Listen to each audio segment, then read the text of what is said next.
Why support the League of Women Voters of the City of New York? After 102 years, this all-volunteer organization continues to provide nonpartisan election information.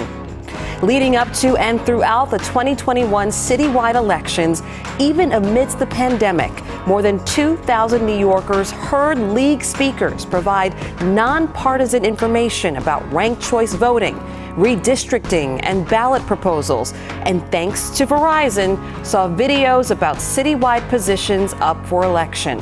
In November alone, over 1,400 people called the League and received answers to their election and ballot questions. Over 1,000 people tuned into our virtual monthly series to hear expert speakers talk about crucial topical issues like media bias and can the Board of Elections system be fixed? In partnership with WABC-TV, the League brought citywide debates to a large audience. Why support the League? This grassroots league of over 1,000 volunteers continues to reach out to voters across the 5 boroughs. In 2021, the League organized a Get Out the Vote effort in low voter turnout districts and, along with partner organizations, mailed thousands of postcards to New Yorkers.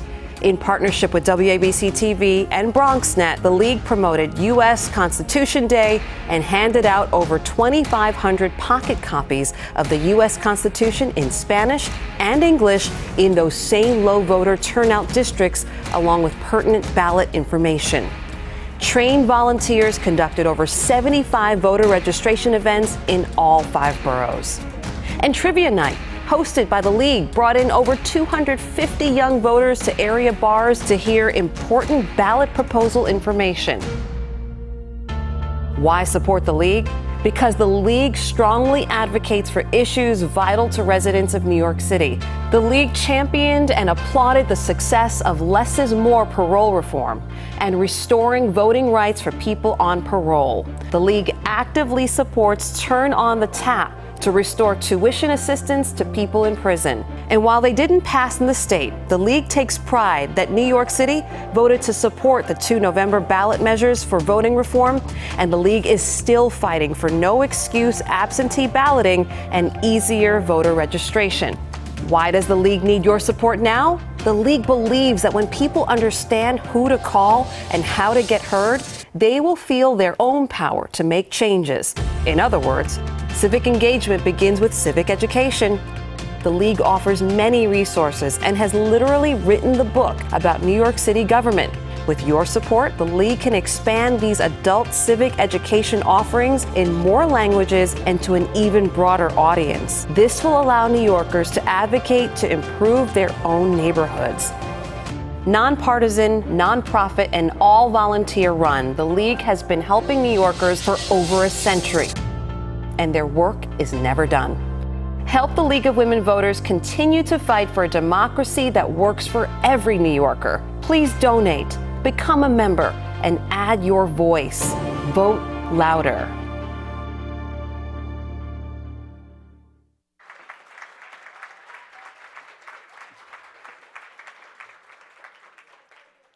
Good morning and welcome to the League of Women Voters of the City of New York 2022 Awards Breakfast. Thank you so much for coming. It's so nice to be in a room with all of you in person, right? This is their first in-person event of the year. It is a big deal. I'm Charlene Ellicott, and I am so delighted to be your host today. Thank you so much for having me. You probably know I've had a really long morning.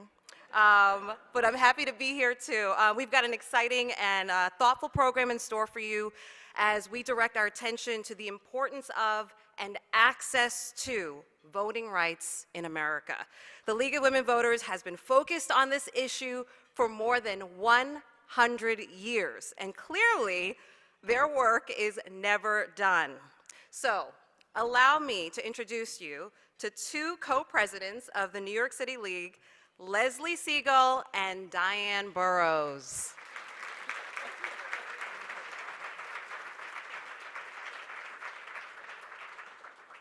Thank you so much, Charlene. We are delighted to have all of you joining us here today, both in person and virtually. It's fabulous to finally be here together again. I'm sure you all recognize Charlene from her position as co-anchor of WABC TV's Eyewitness News This Morning and at noon. We're so lucky she was able to join us today in between her shows. Charlene joined WABC in 2010 and has covered so many huge stories. I'd like to give a shout out to the daily segment you've been hosting all month for Women's History. You've highlighted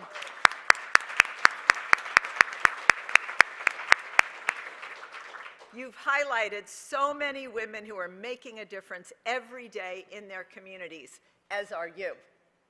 Thank you. Leslie and I have served as league co-presidents for 2 years, entirely during the pandemic.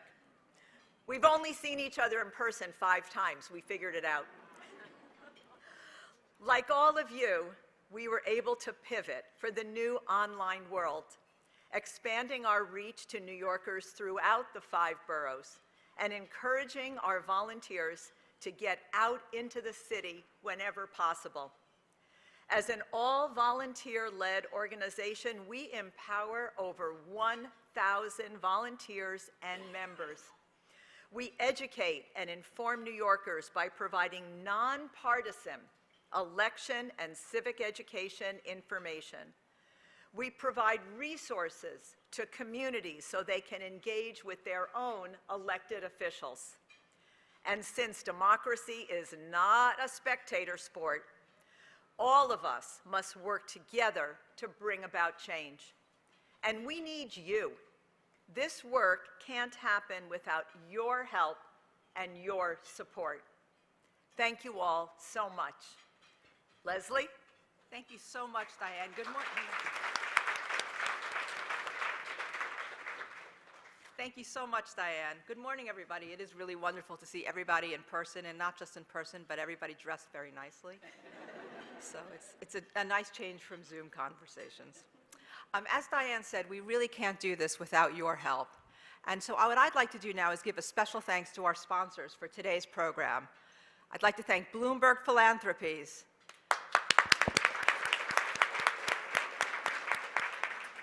Con Edison, Ernst & Young. There's quite a few more, so bear with me. Global Strategy, Icor, Nielsen, the Partnership for New York City, Principal Quest, Rebney, Robertson Holland, Verizon, WABC TV, the YMCA of Greater New York, and last but definitely not least, the organization we are honoring today, the Black Economic Alliance.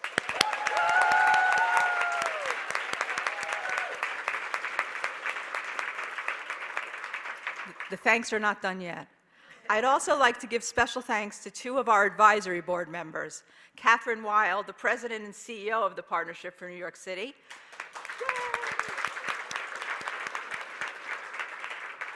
and Deborah O'Connell, president and President Networks, Disney Media and Entertainment.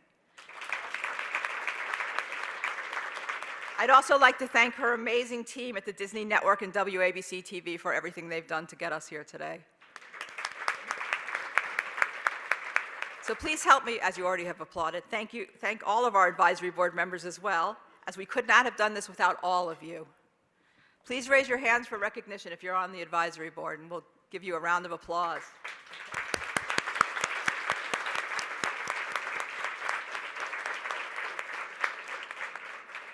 I'd also like to call out to one of our league board members who assembled her table with donations from her family and friends in honor of her grandparents.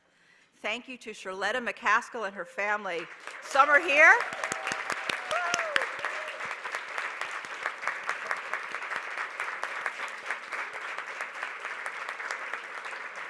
and also to those watching remotely from Charletta's family. And special thanks to all of our league volunteers from the Development Committee who made this event happen. We are so excited to be honoring the Black Economic Alliance today, and we have David Clunie, the Executive Director here, who will accept the award. The BEA has worked tirelessly to unite the business community to fight against voter suppression laws, and that really speaks to the core mission of the League. And as we have done that, the same thing for 103 years. I mean, I wish it was 203, but okay. We look forward to presenting the award and having a conversation with David later on today, and thank you all for joining us.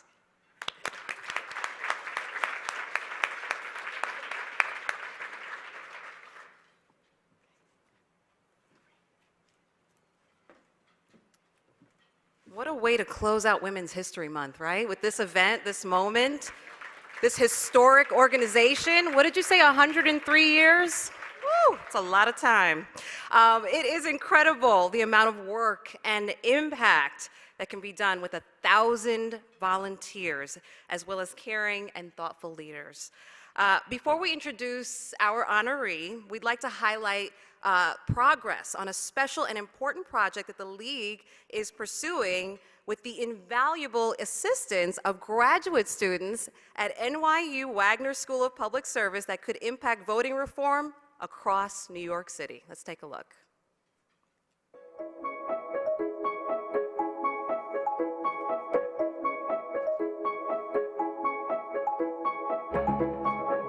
I've seen lots of wonderful things that have happened, early voting, but you heard a lot of testimony about poll workers.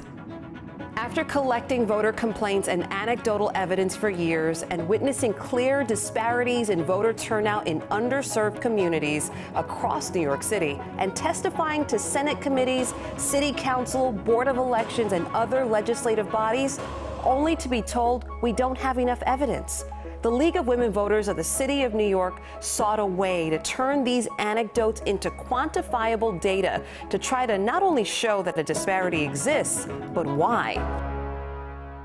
NYU's Robert F. Wagner Graduate School of Public Service students have embraced this as a capstone project. Students will conduct research, review existing studies, collect and analyze data from primary and general elections in New York City. We are going to look at what languages are spoken at poll sites, are translators readily available, do the translation services reflect the neighborhood's specific needs. How many poll sites in New York City are not accessible, and how many voters with disabilities in New York are prevented from voting because of a lack of accessible voting options? Are there an adequate number of poll sites in these neighborhoods? How far are voters from their poll sites?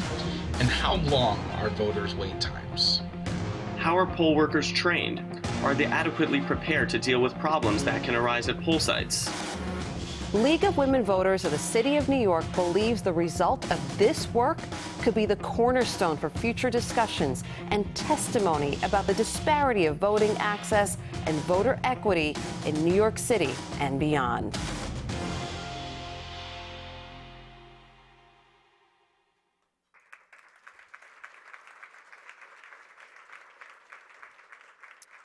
We've invited the students doing this important work to join us here today.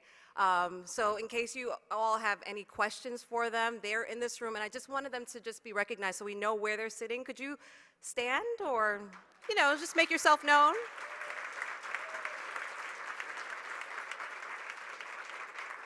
Thank you. Thank you for that. As you all are aware, this event is a fundraising event. That's why we're all in this room looking fabulous. Spring-like, many of you. But it's a fundraising moment, an important one for the League of Women Voters, and we've made it very easy for you to do this. So all you're going to have to do is get out your phones for the next few minutes, and it's going to be text to give. So it's pretty simple, and you're going to find the instructions for text to give on how to make your donation. You can see it on our screen here, but you're also looking at the program on the table.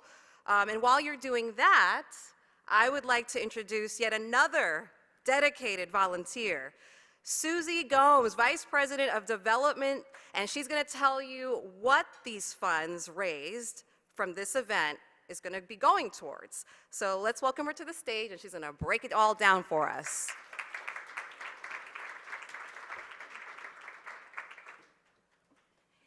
Good morning. It is nice to be here and sort of dialed up a little bit. It isn't quite as warm as we were hoping for, but I love that Charlene is thinking spring in yellow. I want to say thank you to all of you for being here, whether you're here in person or home and joining us remotely. We are here today because we all believe in and celebrate democracy and know that democracy works best when it involves everyone in the community. Every voice being counted and heard makes our whole system stronger and every neighborhood healthier. And while I could stand here today and list all that we have accomplished with your past support, I would like to paint a picture today of what we can and will accomplish with your support today. So get out your phones, like we said. I know you silenced them earlier. Hopefully you didn't turn them off. So if you could, turn them back on. And I will share, as you know, that any and all of your donations, no matter how large or small, means so much to the League. So if you could, there's not only on the screen you'll find the information, but in a little card inside your information about the breakfast this morning, you'll find the information as well. You can text your name and your pledge amount to 263-0033 while I'm speaking. Didn't I say that? 55? Oh, I'm sorry. Well, see, and I'm supposed to be the numbers person, so my apologies on that. Just follow along on the screen. Don't listen to me. Our wonderful interns will be receiving the text, and they will be sending you a link to make your donation. A lot of our outreach efforts at the League are focused on low voter turnout districts around the city. Why is that? Because we know that a neighborhood that is civically engaged brings attention to their needs. We know that a neighborhood that votes gets more services and resources. And we know that a neighborhood that votes is a healthier neighborhood. Our work on the ground in these low voter turnout districts focuses on providing nonpartisan voter registration and election information. But we also provide the tools to know how to knock on the doors of City Hall, how to contact a community board or city council rep, and how to be a citizen advocate for themselves and their community. I see that some of you have had your pledges come in already. Thank you, and please keep them coming. We at the League love what we do with that information that we provide to these communities, but we at the League also see a much bigger need across the city. Did you know that approximately 90% of eligible adults are registered to vote in New York City? That's a great number. 90% are registered. But did you also know that in this past municipal election year, 2021, only 21% of those eligible did vote? That is not a great number. And that is down from 23% in 2013. That is not a great democracy. The League wants to close that gap between those registered to vote and those that do vote. And to do that, we know we need to share the wealth of what that vote can do to empower each voter to support their neighborhoods and to know what their government is going to do and meant to do for them. This will be our Adult Civics Learning Initiative, for all adults, but especially for the young adults in the city who didn't get civic education in high school when it was significantly cut from the curriculum over a decade ago. But this will all take funding. Yes, we are all volunteers, but building and distributing the program is going to cost money. So, if you could donate $5,000 today, what will that do?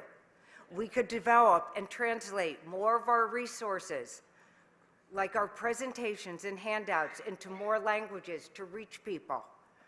As you may know, there are more than 600 active languages spoken in New York City today. We could develop and produce more videos to be used in our adult civics education initiative to educate more New Yorkers on what, how, and who in government impacts their lives. We could produce and print the next edition of What Makes New York City Run. That's the book on your table right there. And that's the book that was written by one of our own league members and is the basis for our own civics education and used by actually many Clunie classes as well. If you could donate $2,500 today, we could purchase more U.S. Constitution booklets in multiple languages to hand out in more districts. Last year, as part of our Constitution Day voter activation, we handed out almost 3,000 Constitution booklets in 2 languages, and we had that many conversations in 6 low turnout districts, and they were amazing conversations. Thank you to ABC and BronxNet for helping support that day, and they were overwhelming, these conversations. They were just overwhelming. We would provide posters to hang, signs to carry, and handouts printed in multiple languages to bring attention and focus to the cause wherever we were. If you could give at the $2,500 level, you could be sending us to the League into more neighborhoods to make a difference. So please text your pledge to help us make that difference. And for $1,000, we could host more Voter Fest trivia nights and attract even more young voters. Last year, we reached almost 300 young voters. This is the age that votes at the lowest rate. And if they don't vote now, will they ever? We know that voting at an early age leads to a lifetime habit of voting. But did you also know that when children in the household vote, their parents are also more likely to vote? And we could significantly amplify our social media presence. This is a huge part of our outreach, especially for young voters in the future. $1,000 makes a big difference. Any amount makes a big difference because it all adds up. So please text whatever you can to the number on the screen. I'm not going to try to say it again. You can continue to text throughout the morning, and I thank you. Now please take a peek under your bread plate to see who has a copy of a little sticker. If you have the sticker, you have won your table's copy of the book on your table of What Makes New York City Run.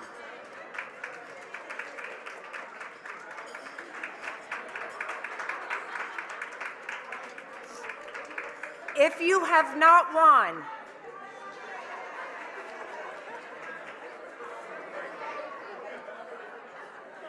well, this is quite exciting. If you have not won, but you are interested in a copy, please stop by the front table on your way out today and sign up. Thank you and have a wonderful rest of the morning.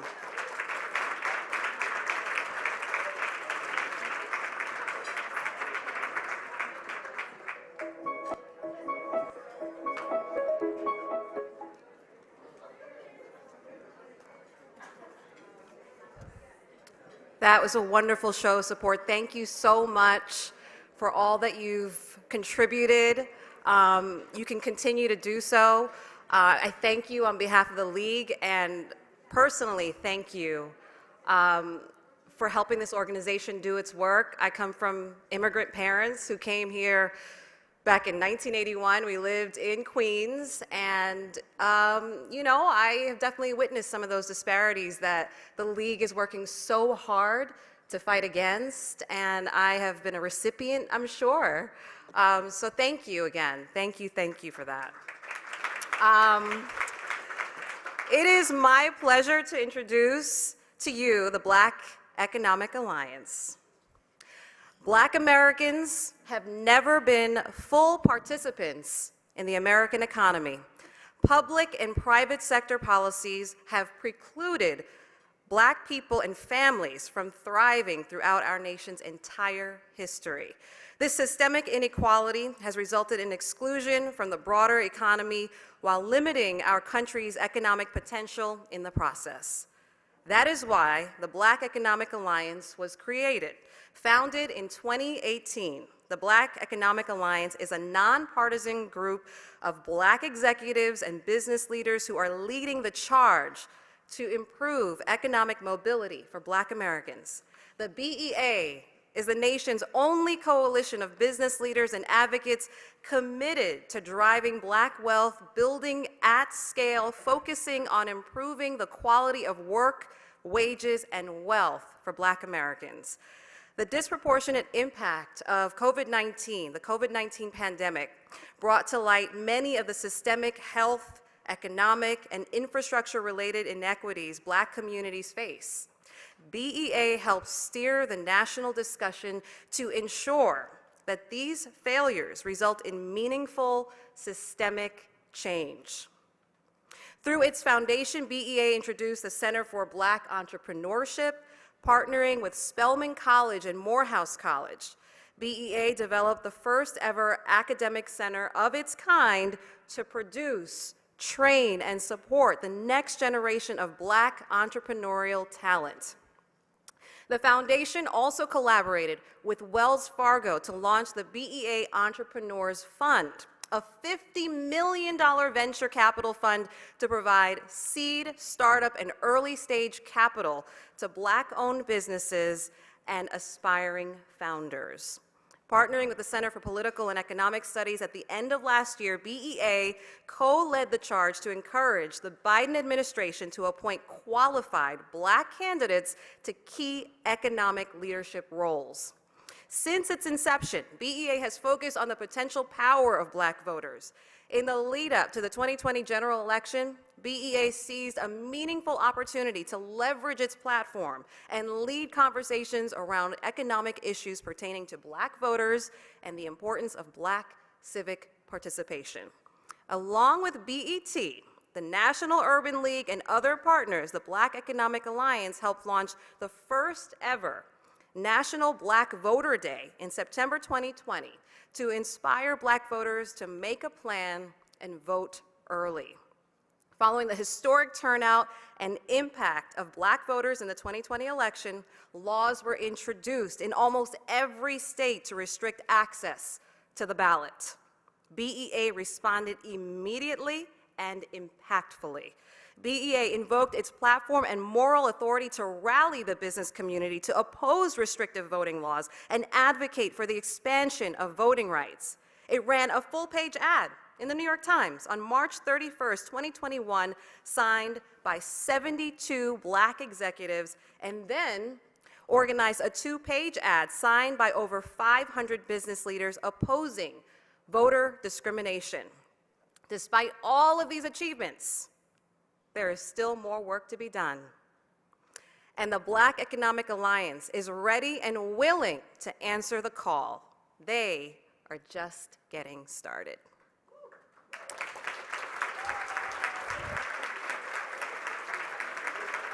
Please join me in welcoming David Clunie to the stage. David Clunie is the Executive Director of the Black Economic Alliance, and he's going to accept the award on behalf of the Black Economic Alliance for this amazing work.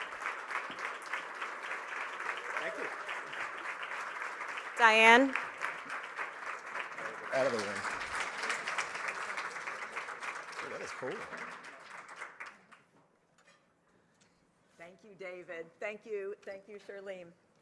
David, on behalf of the League of Women Voters of the City of New York, we present the Black Economic Alliance with our Distinguished Service Award. With this award, we recognize your work in appealing to corporate America to publicly oppose any discriminatory voting legislation and any and all measures designed to limit the ability to vote. We are proud to applaud your organization's efforts and work. We stand with you. Thank you so much. Thank you. Thank you so much. Thank you, Leslie. This is beautiful. And fragile. I'm going to try to not break it. I know that's it. Would you like me to set it?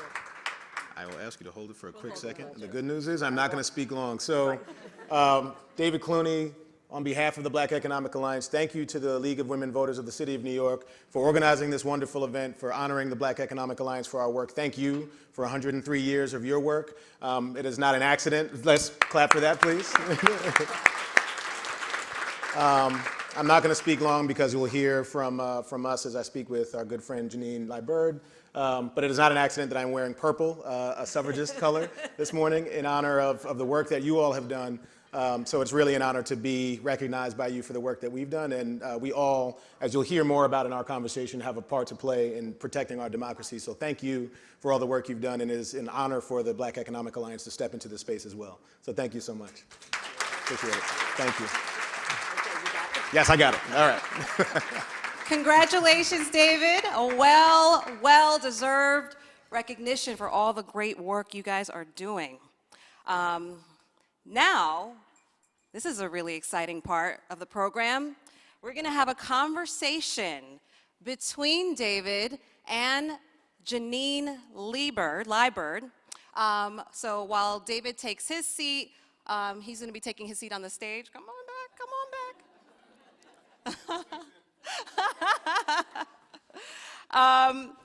We're going to tell you a little more about David. This is always fun. Should I stand up here? I'm going to stand painful. up here. Let me stand up here.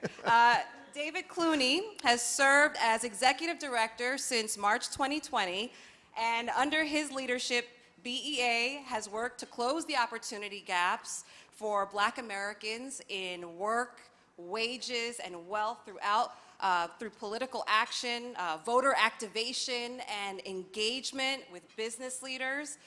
Before joining BEA, David Clunie was a managing director at JPMorgan Chase in the Corporate Responsibility Department. He has served as an appointee of President Barack Obama at the Treasury Department and a member of Secretary Jacob J. Lew's senior staff. From 2010 to 2012, Mr. Clunie served as Deputy Associate Counsel at the White House, where he vetted incoming presidential appointees and served as a mentor in the White House Mentors Program, a predecessor to the My Brother's Keeper initiative. David's fight for voting rights started years ago as a litigation associate at the Paul Weiss Law Firm, providing pro bono services involving voting rights as well as other civil rights issues. He partnered with the NAACP Legal Defense Fund and the Brennan Center for Justice to oppose restrictive voter ID laws in Georgia and Indiana. David sits on the board of the National Urban League and on the U.S. Small Business Administration's Council on Underserved. So he's been busy. Underserved communities, by the way. His incredibly hectic schedule has him all over the country, but he calls Harlem his home. Indeed. We are delighted to have you here, and let's welcome our other part of this conversation, Jeanine Liburd. Come on down to the stage, Jeanine. Have a seat.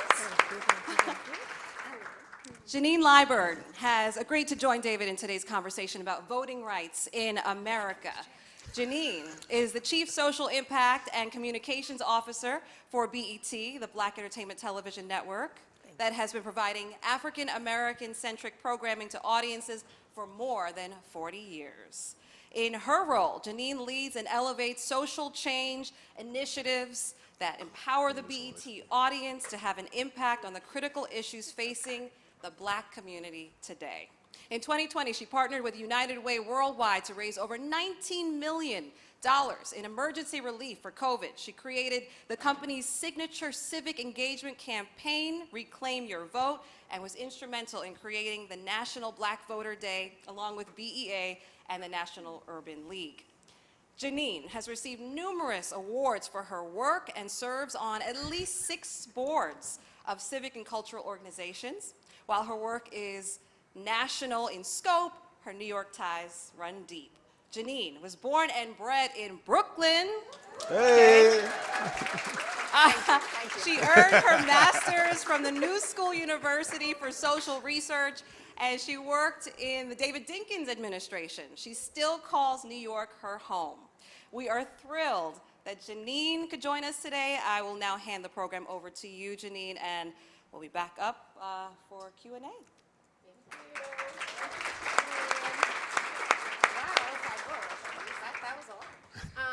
Thank you to the League of Women Voters and the BEA for inviting me to be here. This is so exciting. Let's just get right into it. There's so many questions I have for David, so I'm just going to get into it. Part of what all of the incredible accomplishments of BEA, it's just really amazing to see, and having a side seat to watching it all come together. This is really incredible to be here today, so again, congratulations. Thank you. So one of the things we saw up there was the New York Times ad. Tomorrow will be a year from that moment where there was the response to what was happening in Georgia. Can you tell us a little bit about what that was about, how that came, and then in that context, just share a little bit more about the mission of the BEA? Absolutely. So let me start by saying this microphone can hear what I'm thinking. Thank you again to the League of Women Voters of the City of New York for pulling us together. After not leaving the house for 2 years, I'm easily impressed, but a full-on meal and we're all dressed up and everybody is here safely. This is a phenomenal undertaking, so really appreciate you putting this together. But for this moment, and as you talked about, the ad of a year ago was a really special moment for Black executives who, before BEA was formed in 2018, there really had not been a coalition of Black CEOs, and Vernon Jordan, who you saw in one of the pictures there, who was kind of part of the blessing of BEA one of the original meetings when it came together, that's what the picture was from, said there had not been a critical mass of Black executives in corporate America previously. And now that we have more of a critical mass, we have a responsibility to use the resources and platforms of some of the most plugged in, resourceful Black folks across industries collectively to improve conditions for our community. And the Black Economic Alliance came together to do that with a laser focus on economic mobility, but a part and parcel of that has been participation in a functioning democracy. And so the ad from a year ago was really a recognition by Black CEOs that was largely driven by a phone call from Sherilyn Ifill, the then Director Counsel and President of the NAACP Legal Defense Fund, who essentially said, are you all paying attention to these laws that are passing in different states, really almost every state, that were essentially a reaction to the 2020 election, where you had higher Black voter participation and higher voter participation than we had ever had in American history. And pulling that off in a year where we were grappling with a global pandemic and figuring out how to do it safely should have been something we were celebrating, but instead you had this reaction of state legislatures passing laws to restrict access to the ballot. So over a series of calls over a weekend, a number of folks, including our very own Fred Terrell, who's here in the audience, who's an advisory board member of the Black Economic Alliance, and Charles Phillips and Ken Chenault and Ken Frazier and others, pulled together a group of folks and said, we have to be heard. And decided to fund, and the Black Economic Alliance helped fund and place in the New York Times a full-page ad, which was a letter to corporate America, essentially saying, we've seen this playbook before, everybody needs to pay attention to this, we all have a part to play in either being a part of the solution or the problem, and we need corporate America to get off the sidelines and be part of the solution and essentially stand up for voting rights. And that set in motion a chain of events that I've never seen before. I've been doing voting rights work for a very long time throughout my career, and it really shined a different light on this work than we've ever seen, and that resulted in, about 2 weeks later, an ad that was placed in the USA Today, New York Times, Washington Post, and Wall Street Journal. That was a 2-page ad with over 500 executives signed on saying, "We stand for democracy," and that led to a series of meetings and sessions with senators and others, essentially pushing to take the politics out of the discussion of voting rights and make it something that is part and parcel of a functioning democracy. So that's an example of BEA's work, but what BEA is about is similar to that New York Times ad, using the platforms of well-resourced, plugged-in Black executives to call attention to issues that essentially will help accelerate participation in a functioning democracy, and for us, a laser focus on economic mobility for Black Americans through the work we do from our foundation, through advocacy, and through political action as well. Well, it was just, clearly I needed this, an incredible movement, and I remember waking up and watching Ken Chenault on CBS Mornings, which I hope you're all watching, CBS Mornings, division of Paramount Global, thank you. Shameless plug. Shameless plug. And just being so impressed with that moment. So before we go back into all of those things, because there's a lot to unpack, tell us a little bit about David Clunie. We heard the highlights. We heard the highlights, but tell us where you grew up. I'd love to know. I always love to know how you got even excited about this work, because there's always something about the journey that lights that fire. Well, let me first say it is really such an honor and a privilege for me to even represent the Black Economic Alliance. This group speaks to so many pieces of my career, but things I have been passionate about throughout my career, and I really get the privilege and opportunity to lead work with a phenomenal group of people, a few of whom are in the room, the president of our foundation, Samantha Tweedy, a new member of our team, Miranda Tyson, on the donor and member engagement team, and a number of our colleagues, our communications colleagues from Global Strategy Group here. But it for me is the next step, and throughout my career I grew up here in New York, Westchester originally, and then the Bronx, the opposite order that a lot of people do that in.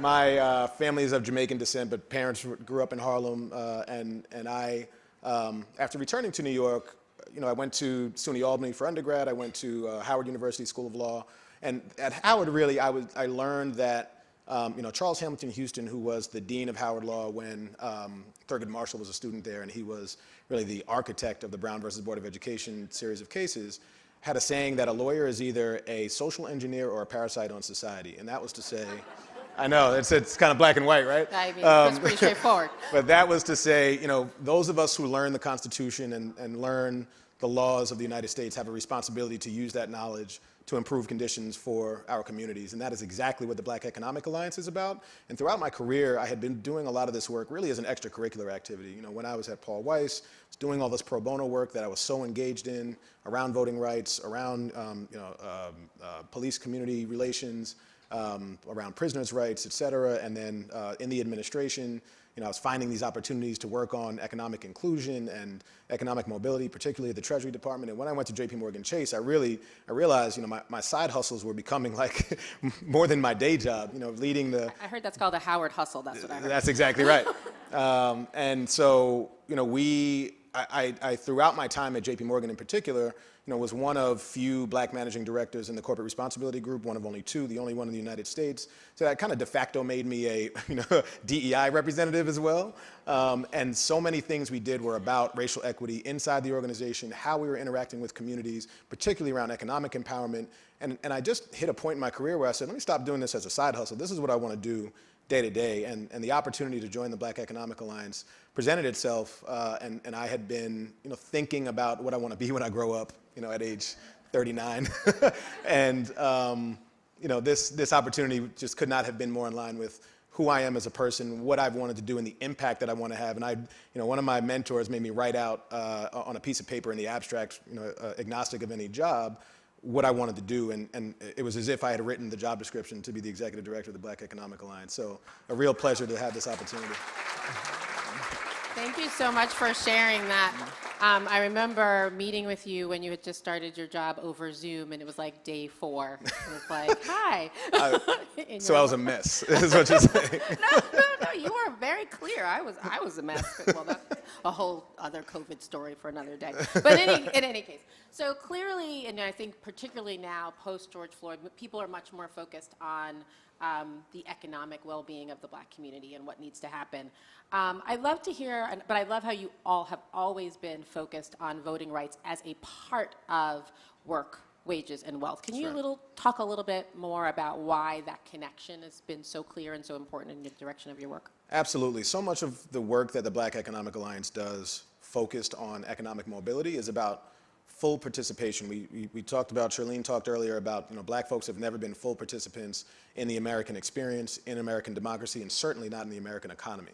And the work that I got to do at Treasury, at JP Morgan Chase, and that so many of the executives in our organization have done throughout their careers, we have all seen the obstacles to folks having the opportunities that some of the members of the Black Economic Alliance have had. And so we have been so focused on how we can remove those obstacles, create pathways for full participation, and part and parcel of that is the ability to be a full participant in a functioning democracy and be able to put people in place who will represent your interests in Congress, in local government, at all levels. So our ability to create better and improved participation in a functioning democracy drives our ability to be able to create full participation in a functioning economy.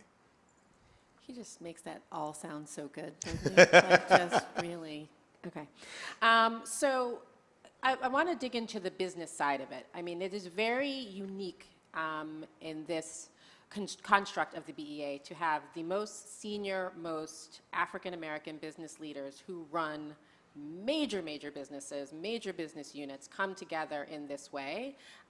It's never been done before. It's clearly a unique and really special opportunity.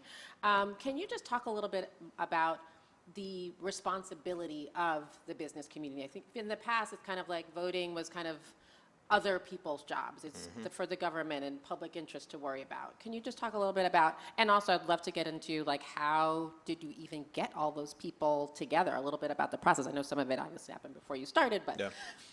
Yeah, so it's really, about this evolution of the role that the business community plays in the communities they serve.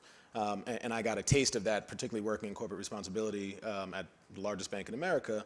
But it is about, there's an impact organizations have, particularly business organizations have on their communities for better or for worse. And companies are spending a lot of resources trying to get to a place where they can figure out how to use their resources to be a positive impact on the communities they serve. And they're thinking a lot more about environmental, social, and governance, ESG these days. And I think their ability to be thoughtful about how they are interacting with communities and use their resources in a deliberate and strategic way to improve conditions is something that we feel like is part of our responsibility to help them do, because there's no playbook for this.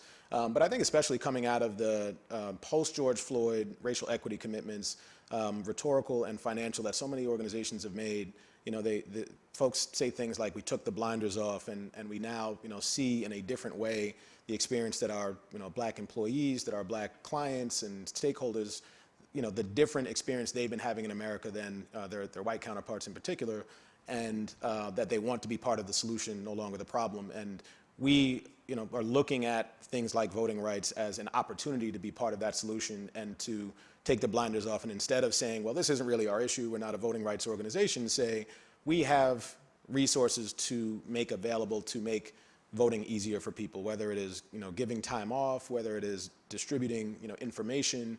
But one of the other reasons we really tried to get the business community involved in voting rights is because there has been a perception that voting rights has become partisan. It never has been in the past. There has been legislation over years that's been passed and reauthorized, like the Voting Rights Act, that has been done on a bipartisan basis, that has been signed, re-signed into law by Republican and Democratic presidents alike, and in some cases passed nearly unanimously by Congress. But we've gotten to a place where it's become perceived as partisan, and that's what we were trying to do by getting one of the things we were trying to do by getting the business community involved was take the partisanship out of the conversation and make it about a fundamental issue of a functioning democracy and civic engagement. So similar to people serving on juries and jury duty being something that we encourage people to do and have to do, we want people to be speaking about voting the same way. And to, it's almost passé to talk about voting at work, and it's like, I had to go vote today and you don't want to tell anybody. But we're not talking about who you're voting for. We're not encouraging people to drive folks to a particular party or candidate or any of that. It is about making it part and parcel of your civic duty to be engaged in voting and to do more than just showing up and casting your ballot, but to be part of a system that makes it easier for everyone to vote. I love that point that you're making there, because I think that's something we wouldn't have even thought about, really, that voting rights is that has become a partisan issue. Like, that is just that just makes your stomach kind of just have a feeling about that, because it makes no sense. We're coming to a midterm election, which also gives me that same feeling in my stomach.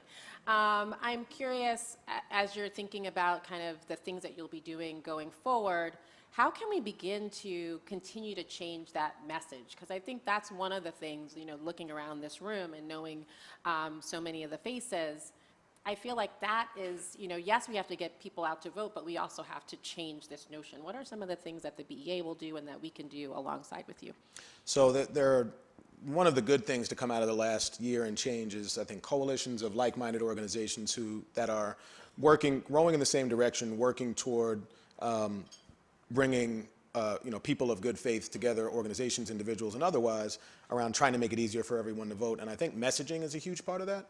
We're in a space, and you know this better than anyone, being in the industry you're in, being in the role you're in, where it is hard for people to get access to good information and to, I think, have faith in the integrity of that information. And that's a huge, I think the business community has such a huge platform and role to play there, just talking about information dissemination and helping people get access to good information. And when I was at JP Morgan, we were doing things like putting on local bank branches, when people go to the ATM, putting voting deadlines or deadlines to register to vote or deadlines for you to get your ballot in, whatever it is, using your platforms to get good information out to folks in a way that they understand what their options are, what their responsibilities are, and taking the perceived partisanship out of talking about voting rights, but also just using your platform to help create more avenues for more people to get involved. So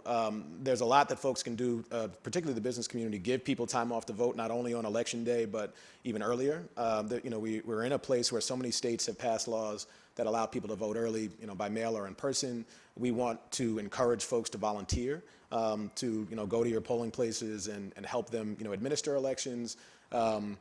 Use the channels that businesses have to get good information out to folks, partner with trusted organizations, local organizations that will help get people engaged in this process. So there are a multitude of things that the business community can do and that organizations like BEA will continue to push folks to do. And we mentioned it before as a part of the montage about BEA, but BET played such a leadership role in 2020 when we were trying to figure out how can we get people out when people were legitimately scared, just talking about the pandemic, of leaving their homes or even engaging in the voting process, because they're like, there's no vaccine. I am trying to be safe, and I'm not going to go to a polling place and be around a bunch of people when you haven't been interacting with people any other way.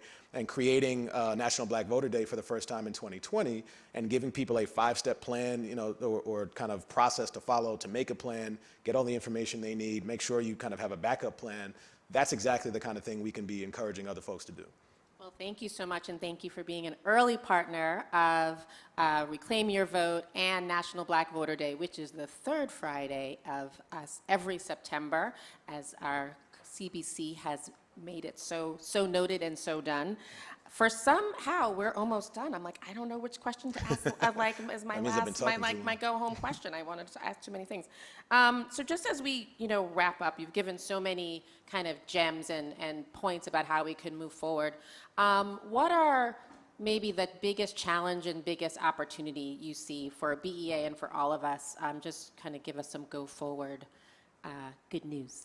So on the challenge side, I'll start with the bad news and go to the good news. But perfect. on the challenge side, democracies are fragile. We're seeing that more in the last few years than we've ever seen, and that's both at home and abroad. And I think about an example of right after the 15th Amendment was passed, right after the abolition of slavery and 15th Amendment was passed, giving black men the ability to vote. In the first few years, you had an influx of registration and participation, and a black Congress member was elected. A number of black Congress members were elected in the South, and 2 black senators were elected. And then the reaction to that, and I think about it very similar to the reaction to 2020, the reaction to this phenomenal increase in participation was voter suppression laws and Jim Crow laws. And you in Mississippi, for example, went from a situation when you had 90% voter participation to 6% voter participation among black men in the space of 2 years. And I think of that as an example of what's possible if we're not vigilant and we don't take the moment seriously. And this is not just about black voters, this is about all voters and our ability to have free and fair elections that represent the will of the people and that are respected at home and abroad as elections that people can respect. On the hopeful side, I think folks are starting to understand the scope of the problem. And as much as there is hesitance to get involved in what is perceived to be a partisan political issue, I think there is an appreciation that everyone has a role to play.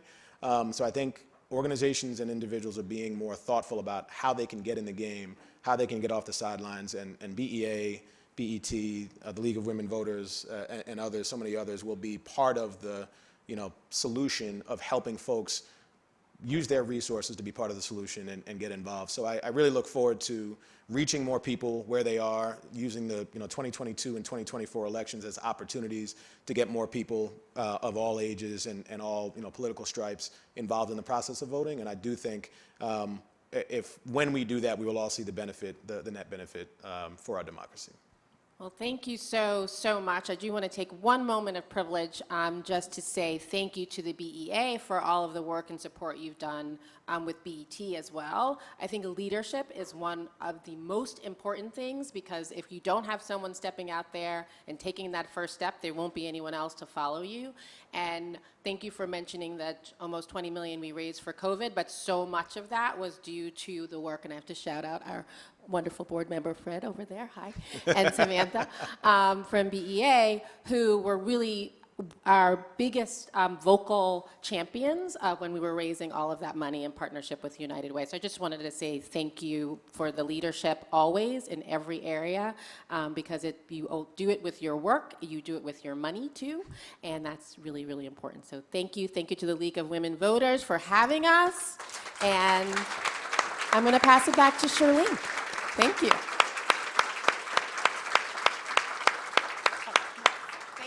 Thank you, Jeanine. And let's see. You can probably hear through my mic from over here. I'm sure It's serious. But thank you, Jeanine and David. Jeanine, thank you for hosting that conversation. It was exactly what we needed to hear. It was refreshing. It was powerful. And Yes. So everybody could see me virtually. Be seen. You don't need to see me. You guys have seen enough of me. But David, thank you also.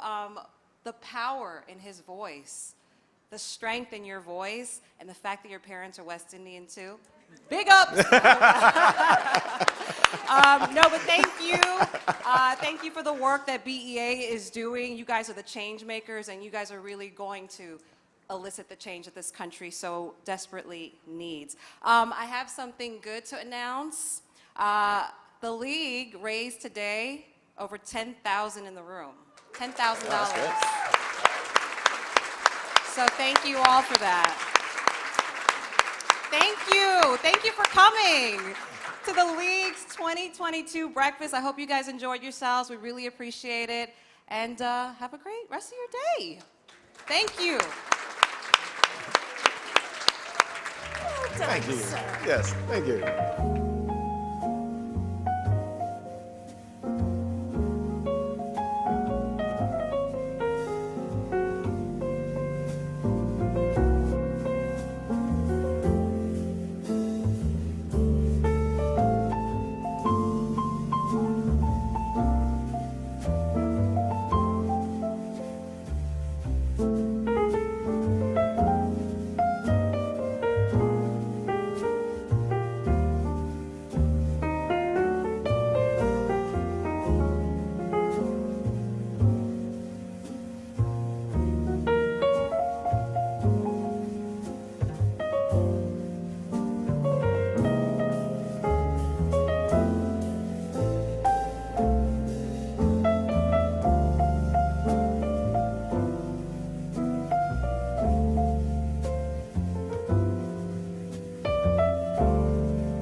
Can I ask all board members to step on over to the step and repeat, please? All board members, can you please go to the step and repeat? Thank you.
Hello?